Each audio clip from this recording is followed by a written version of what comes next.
Umar itu meriwayatkan daripada Ali. Jadi riwayat Umar lah bahawa Ali bila dia bermusafir, dia akan berjalan selepas daripada matahari terbenam, sehingga hampir-hampir tuzlim, jadi gelap, hampir-hampir gelap malam itu. Kemudian dia turun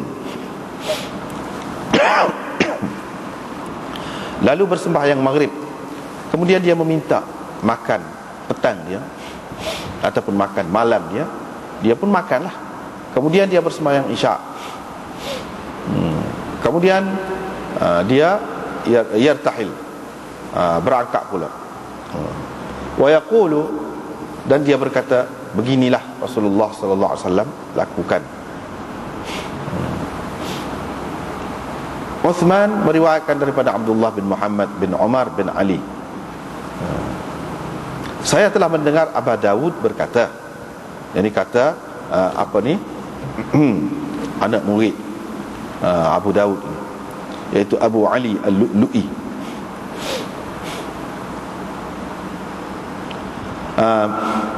Usamah bin Zaid meriwayatkan daripada Hafs bin Ubaidillah, yakni daripada Anas bin Malik, bahawa Anas menjamakkan dua sembahyang ini pada ketika hilang syafaq, pada ketika hilang syafaq. Wa yaqulu, dan dia berkata Nabi sallallahu alaihi wasallam melakukan demikian. Riwayat Zuhri daripada Anas daripada Nabi sallallahu alaihi wasallam seperti itu juga, yakni dari segi lafaznya dan maknanya, mithlahu, begitu, seperti itu juga. Yakni bila kata mithlahu ni, dia tidak seperti nahwahu, yakni lafaz dia dan makna dia sama.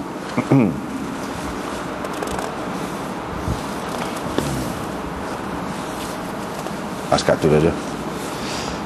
Kita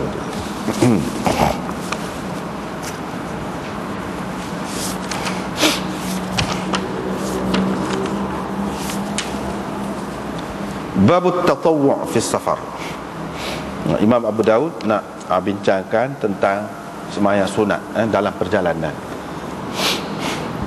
Adakah sembahyang sunat ini boleh dilakukan ataupun elok dilakukan ataupun tidak dalam perjalanan ketika seseorang itu musafir?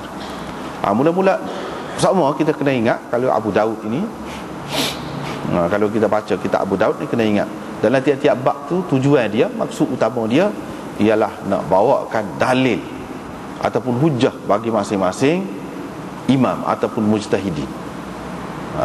Itu tujuan dia. Mesti dia ada maksud gitu.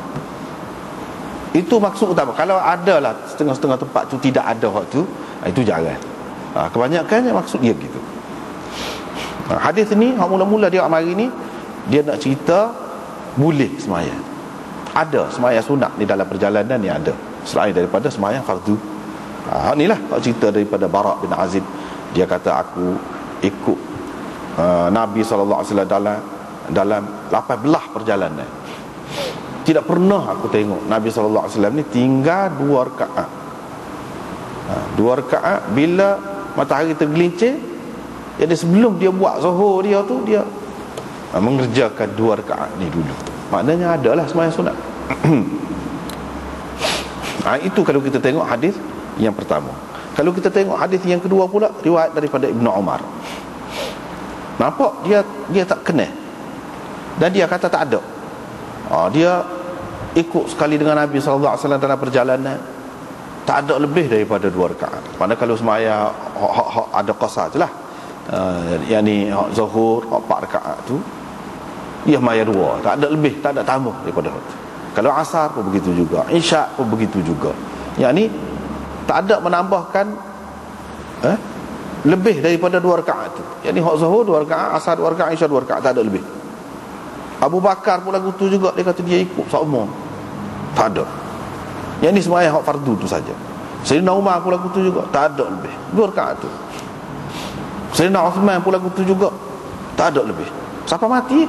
Semua mati. Jadi bila dia paling dia sembahyang tu, dia tengok ada orang duduk sembahyang. Dia boleh sembahyang ke dia? Saya pun ayat lah kata perawi ni, Dia kata mereka duduk sembahyang sunat. Yusabbihun itu makna duduk sembahyang sunat. Dia kata kalau aku nak sembahyang sunat kata dia, aku cukuplah sembahyang tu, sembahyang zuhur 4 rakaat. Sembahyang asar 4 rakaat. Yang kita tak sembahyang cukup tu maknanya untuk kemudahan lah, untuk ringan dah. Tuhan beri peringan dah.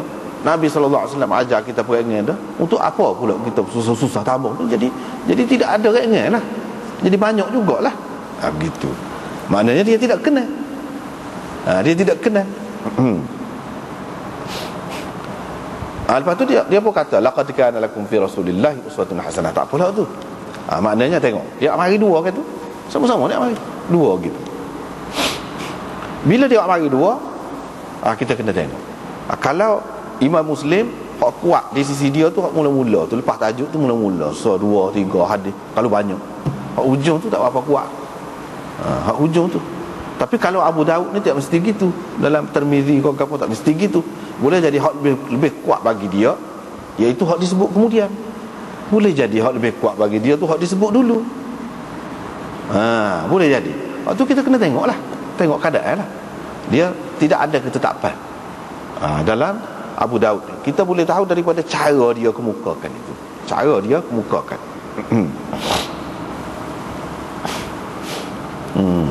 Ini dua. Satu hak kata boleh, satu hak kata tak boleh. Satu lagi hak kata hak boleh tu hak mana? Dia cuba jamak. Dia cuba jamak. Orang panggil, dia pilih maslakal jam. Iaitu jalan ataupun kaedah cara kompromi, mengkompromikan di antara hadis itu hak nampak bertentangan itu mana ada 3 cara. Tak apalah, kita tengok di sini dulu hadis hak mula-mula dulu. Imam Tirmizi juga mengemukakan hadis ini, tapi dia kata gharib. Hadis ini gharib kalau mengikut istilah hadis ini, sama ada hadis itu perawi dia seorang dalam meriwayatkannya pada mana-mana peringkat, dia mesti ada hak seorang. Itu makna gharib. Kalau tidak semua peringkat tu, mana-mana peringkat tu ada hak seorang. Tidak semesti dhaif. Kalau buat lagu tu tidak semesti dhaif. Tapi ada juga kata gharib ini maksud dia dhaif. Maksud dia dhaif. Kalau kita tengok sini hak ni hadis ni ada masalah sikit yang disebutkan oleh ulama dalam syarah-syarah hadis mana-mana pun.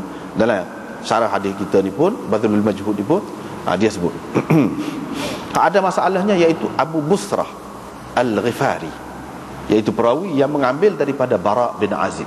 Di situ duduk masalahnya. Sebab ada ulama yang mengatakan dia ni la yu'raf, tidak diketahui, maksudnya majhul. Bila majhul, maknanya tak kuat adalah hadis tu, dia jadi dhaif lah. Bermakna Imam Tirmizi kata gharib itu maksudnya dhaif. Dhaifnya duduk mana? Situlah. Jadi di sini lagu tu juga. Kalau kita tengok ni kalau kita tengok dalam syarah ni, dia kata Safwan bin Sulaim ambil daripada dia ni. Tirmizi kata saya tanya Muhammad, yakni Imam Bukhari, tentang dia ni.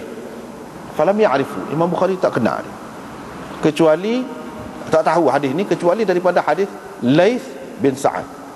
Dan dia tidak tahu nama Abi Busrah. Mana Abi Busrah ni orang tidak terkenal sangat. Tak tahu. Ibnu Hibban masuk dalam thiqat dia. Qultu fil kuna, tak apalah. Ijli berkata dia ni madani tabi'i thiqah. Tapi Zahabi dalam Mizanul I'tidal dia kata la yu'raf, tidak diketahui. Jadi dalam banyak-banyak ni, orang ni kata gini, orang ni kata gini. Imam Bukhari pun tak kenal mana orang ni. Tetapi ada beberapa orang tokoh rijal hadis, dia kata thiqah. Dia kata thiqah. Tapi Imam Zahabi kata tidak dikenali. Biasanya orang akan utamakan Imam Zahabi sebab dia lebih mahir lah. Dan dia kemudian sikit daripada orang lain. Dia kata tidak dikenali. Bila tidak dikenali, mana majhul.